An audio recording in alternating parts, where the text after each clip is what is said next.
यह कहानी एक ऐसे नौकर की है जिसका रिश्ता राजा की पत्नी के साथ जुड़ जाता है। जब राजा को इस बारे में पता चलता है तो वह अपनी जान बचाने के लिए पहचान छुपाकर एक चर्च में काम करने लगता है। लेकिन उसे नहीं पता था कि इस चर्च की नन, जो देखने में धार्मिक लगती हैं, असल में उनकी जिंदगी काफी मुश्किल और अजीब इच्छाओं से भरी हुई है। यहाँ आने के बाद नौकर के साथ ऐसी घटनाएं होती हैं जो न सिर्फ उसकी जिंदगी बल्कि सभी ननों की जिंदगी को पूरी तरह बदल देती हैं। कहानी शुरू करने से पहले आपको बता दूं कि यह वीडियो सिर्फ मनोरंजन और फिल्म के कॉन्सेप्ट को समझाने के लिए बनाया गया है। हमारा उद्देश्य किसी भी धार्मिक भावना या विश्वास का अपमान करना नहीं है। अगर किसी भी वीडियो क्लिप या बातों से आप असहज महसूस करते हैं तो आपसे अनुरोध है कि इसे केवल मनोरंजन के उद्देश्य से देखें। कहानी की शुरुआत में हम फर्नांडा नाम की एक सिस्टर को देखते हैं जो अपने गधे को पकड़कर जंगल के रास्ते चर्च की ओर जा रही होती है। चर्च में पहुंचने के बाद जेनेवरा नाम की दूसरी सिस्टर आकर फर्नांडा से पूछती है, कल रात तुम कहाँ थी?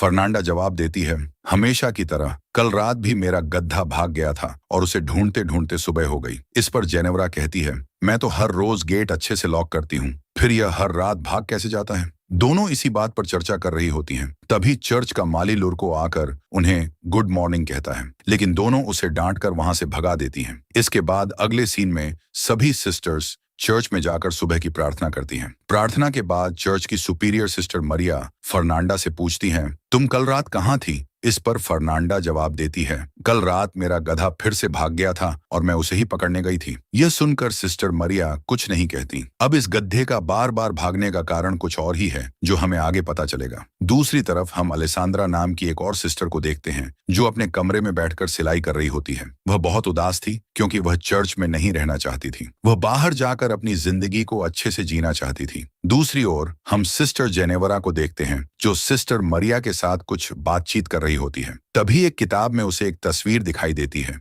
जिसमें किसी अजीब विधि के बारे में लिखा होता है। यह देखकर वह थोड़ी हैरान हो जाती है और कुछ लाइनें पढ़ने के बाद वह किताब वापस रख देती है। वहीं सिस्टर अलेसांद्रा के पापा उससे मिलने आते हैं और दोनों बातचीत करने लगते हैं। उसके पापा कहते हैं, मैं तुम्हारे लिए एक अच्छा लड़का ढूंढ रहा हूँ, लेकिन परेशानी यह है कि जो भी अच्छा लड़का मिलता है वह बहुत ज्यादा दहेज मांगने लगता है। इस पर अलेसांद्रा कहती है, अगर आप चर्च में दान देना थोड़ा कम कर दें तो शायद दहेज के पैसों का इंतजाम हो जाएगा। पर उसके पापा कहते हैं, ये करना सही नहीं रहेगा। तुम चिंता मत करो और अपने करियर पर ध्यान दो। शादी हो या न हो, पर तुम अपनी जिंदगी अच्छे से जी सको, ये ज्यादा जरूरी है। यह सुनकर अलेसांद्रा बहुत दुखी हो जाती है क्योंकि वह शादी करके ही एक अच्छी और खुशहाल जिंदगी जीना चाहती थी। अगले दिन हम तीनों सिस्टर्स को एक साथ देखते हैं जो अपने बुने हुए कपड़ों को लेकर जा रही होती हैं। अलेसांद्रा अपने पापा से हुई बातचीत दोनों सिस्टर्स को बताती है। यह सुनकर वे भी उदास हो जाती हैं। तभी वे वहां लुरको को देखती हैं जो कुछ काम करते हुए उन्हें अजीब नजरों से देख रहा होता है। ये देखकर वे तीनों उस पर गुस्सा हो जाती हैं। अपने दिल का गुस्सा निकालने के लिए वे अंदर जाकर लुरको का सामान फेंकने लगती हैं। इतना करने के बाद भी उनका गुस्सा शांत नहीं होता तो वे उसकी पिटाई भी कर देती हैं। दूसरी तरफ हम इस चर्च के फादर टोमासो को देखते हैं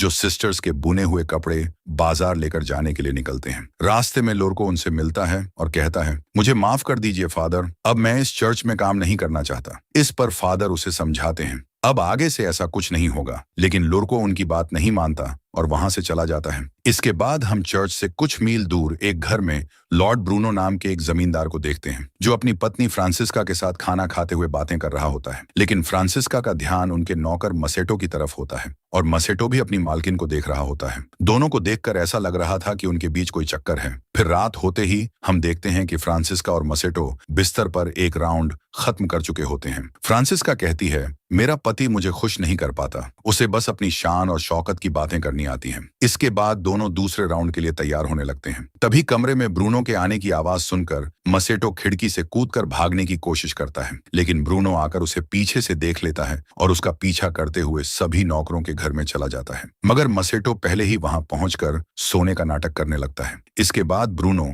सभी नौकरों को चेक करने लगता है कि किसकी दिल की धड़कन तेज है। चेक करते हुए जब वह मसेटो के पास आता है तो उसे शक हो जाता है कि यही वह नौकर है, लेकिन अंधेरा होने की वजह से वह उसे पहचान नहीं पाता। इसलिए वह मसेटो के कुछ बाल काट लेता है ताकि सुबह होने पर उसे पता चल सके कि इस हिमाकत को करने वाला असल में कौन था। ब्रूनो के जाते ही मसेटो उठकर अपने सभी साथियों के बाल भी थोड़ा थोड़ा काट देता है ताकि ब्रूनो उसे पहचान न सके। सुबह होते ही ब्रूनो सभी नौकरों को लाइन में खड़ा करता है और एक एक करके उनके बाल चेक करने लगता है। लेकिन सभी के बाल थोड़े थोड़े कटे हुए होते हैं, जिससे वह यह तय नहीं कर पाता कि असली आदमी कौन है। इसके बावजूद वह समझ जाता है कि जो भी है वह बहुत होशियार है। गुस्से में वह सभी को धमकी देता है, मैं जिसे ढूंढ रहा हूं, अगर मैंने उसे पकड़ लिया तो उसका काम तमाम समझो। फिर सभी नौकरों को सजा के तौर पर उनके बाल पूरी तरह कटवाकर छोटे करवा देता है। अगले दिन जब फ्रांसिस्का और ब्रूनो खाना खाने बैठते हैं तो ब्रूनो अपनी पत्नी को चेतावनी देते हुए कहता है, तुमने जो भी किया वह सही नहीं था। मैं जानता हूं कि तुम भी इन सब में शामिल हो। अगर वह नौकर एक बार मेरे हाथ लग गया तो मैं उसके साथ साथ तुम्हें भी खत्म कर दूंगा।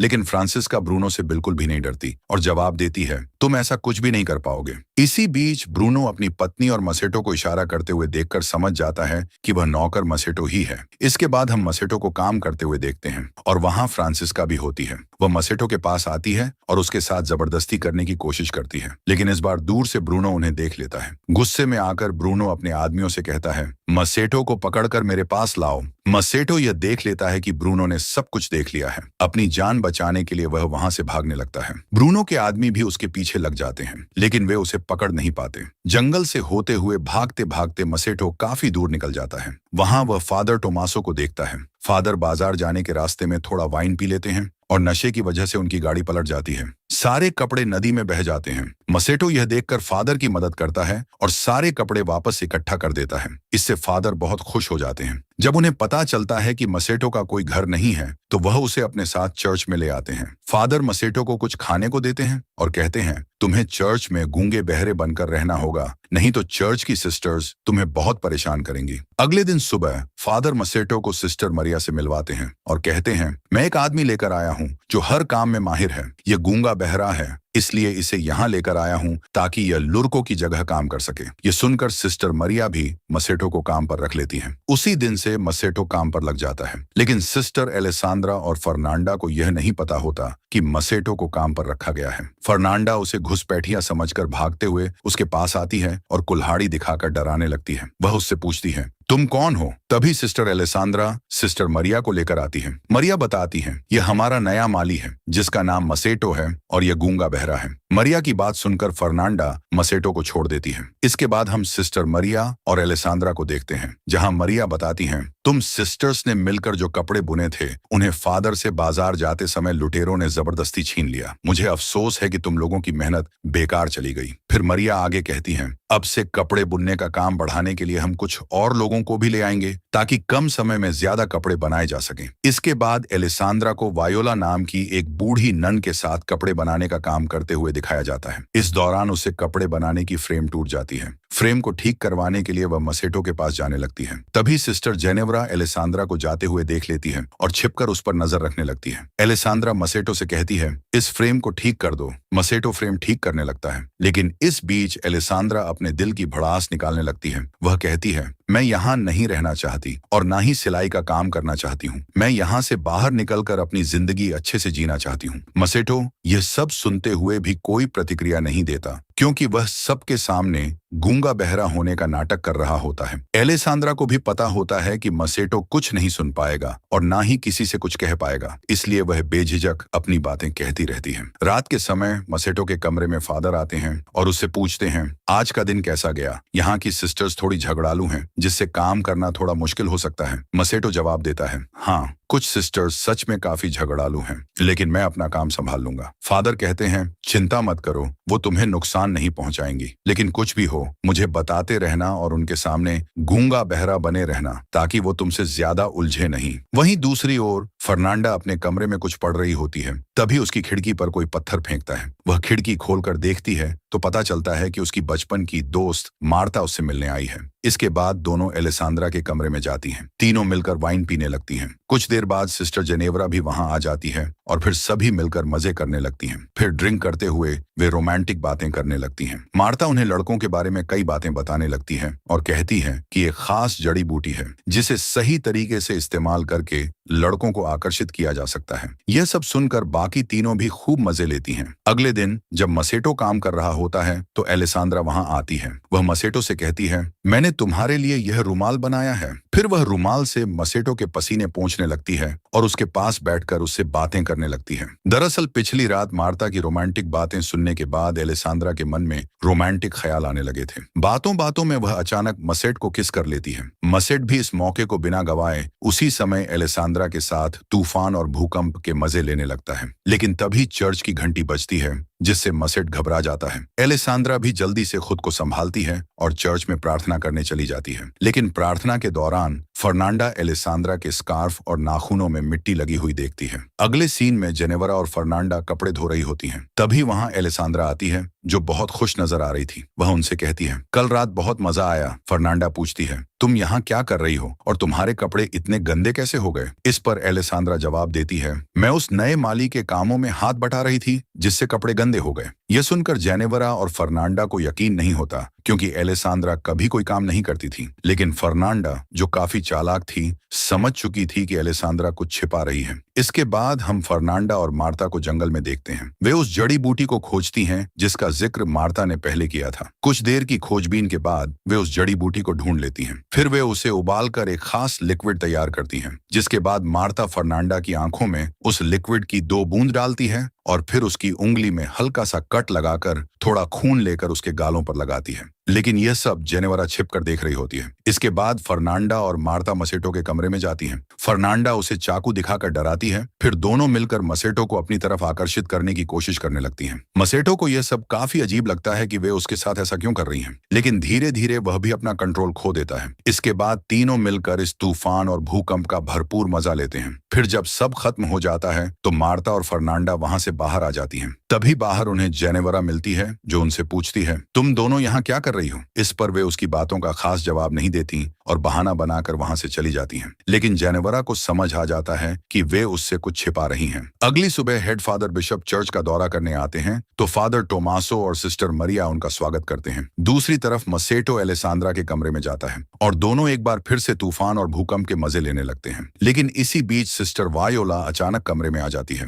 पहले तो मसेटो और एलेसांद्रा उसे नोटिस नहीं कर पाते, लेकिन अचानक मसेटो उसे देखकर बोल पड़ता है। यह सुनकर एलेसांद्रा चौंक जाती है। वायोला के आ जाने से दोनों घबरा जाते हैं। एलेसांद्रा तुरंत खुद को संभालती है और वायोला की मदद करने का नाटक करने लगती है, जबकि मसेटो जल्दी से बिस्तर के नीचे छिप जाता है। उनकी किस्मत अच्छी थी, क्योंकि सिस्टर वायोला सुन नहीं सकती थी, इसलिए वह उनकी हरकतें नहीं समझ पाई। बाद में मसेटो बिना कोई आवाज किए खिड़की से बाहर निकल जाता है। अगले दिन जेनेवरा मसेटो को आराम करते हुए देखती है और उसे आकर्षित करने के लिए जड़ी बूटी बनाती है, लेकिन वह इसे अपनी आंखों में डालने के बजाय पी लेती है। फिर वह अपने हाथ से खून निकालकर अपने गालों पर लगा लेती है। इस दौरान एलेसांद्रा मसेटो के कमरे में आती है और उससे पूछती है कि उसने क्यों झूठ बोला कि वह गूंगा है। इतने में जेनेवरा के आने की आवाज सुनकर एलेसांद्रा एक कोने में छिप जाती है और मसेटो सोने का नाटक करने लगता है। जेनेवरा, जो जड़ी बूटी के नशे में थी, मसेटो के पास जाकर उसे चिपकने लगती है और अजीब अजीब हरकतें करने लगती है। लेकिन फर्नांडा के आने की आवाज सुनकर वह भी छिप जाती है, जहां पहले से एलेसांद्रा थी। एक दूसरे को देखकर दोनों चौंक जाती हैं। फिर फर्नांडा कमरे में आती है और चाकू से डराकर मसेटो के हाथ बांध देती है और उसकी आंखों पर पट्टी बांध देती है।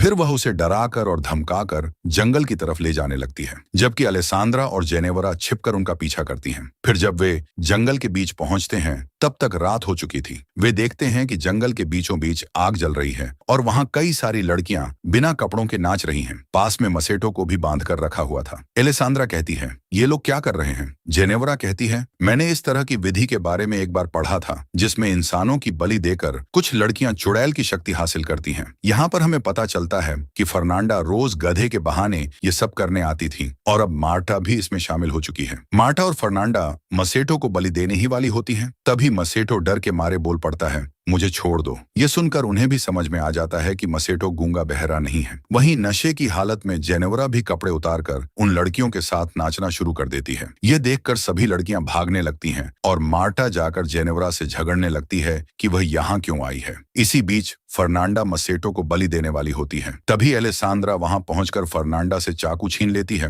और मसेटो को बचा लेती है। वहीं जेनेवरा और मार्टा के हाथापाई में जेनेवरा मार्टा को डंडे से मारकर बेहोश कर देती है। फिर उसके कपड़े पहनकर वह गधे को लेकर चर्च की तरफ भाग आती है। चर्च पहुंचकर वह चिल्लाने लगती है कि फर्नांडा एक चुड़ैल है और यह सब आवाज सुनकर फादर बिशप बाहर आते हैं तो जेनेवरा आकर उन्हें बताने लगती है कि फर्नांडा एक चुड़ैल है। इतने में फर्नांडा, एलेसांद्रा और मसेटो भी वहां पहुंच जाते हैं। एलेसांद्रा फादर से कहती है ये झूठ बोल रही है और आज इसने वह जड़ी बूटी लिया था और नशे की हालत में बकवास कर रही है। पर जेनेवरा कहती है नहीं, मैं झूठ नहीं बोल रही हूँ, ये सब एक साथ मिले हुए हैं और ये दोनों इस माली के साथ इंटीमेट भी हो चुके हैं। ये सुनकर फादर बिशप मरिया को बुलाकर बाहर लाते हैं और पूछते हैं कि ये सब क्या हो रहा है। तभी फादर टोमासो भी मरिया के कमरे से बाहर आते हैं, जिसे देखकर सभी लोग हैरान रह जाते हैं और फादर बिशप भी समझ जाते हैं कि इस चर्च में अब तक क्या चल रहा था। इसके बाद अगले दिन फादर बिशप एक एक करके सभी को सजा सुनाते हैं और भगवान से माफी मांगने के लिए कहते हैं। फादर टोमासो को सबसे बड़ी सजा मिलती है क्योंकि उन्होंने फादर होने का गलत फायदा उठाया था।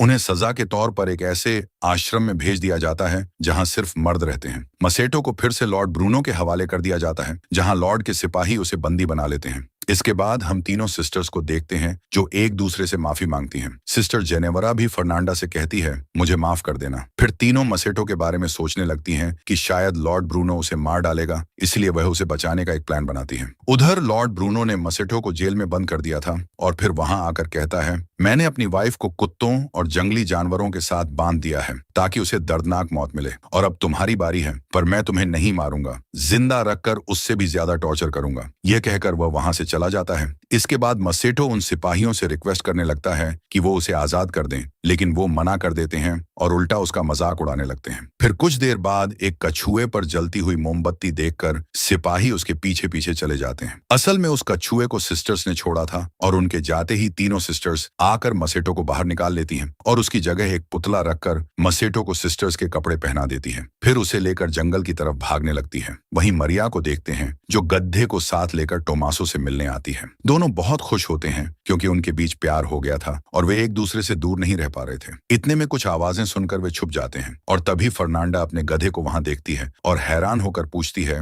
कि यह गधा यहाँ कैसे आया, लेकिन जेनेवरा उसे वहां से ले जाती है। फिर उनके जाने के बाद मरिया और टोमासो बाहर आते हैं और वे समझ चुके थे कि उन तीनों सिस्टर्स ने मसेटो को छुड़वा लिया है। उनकी शरारत देखकर वे एक दूसरे को मुस्कुराते हुए देखते हैं और दोनों एक साथ वहां से जाने लगते हैं और इसी के साथ कहानी यहीं पर खत्म हो जाती है।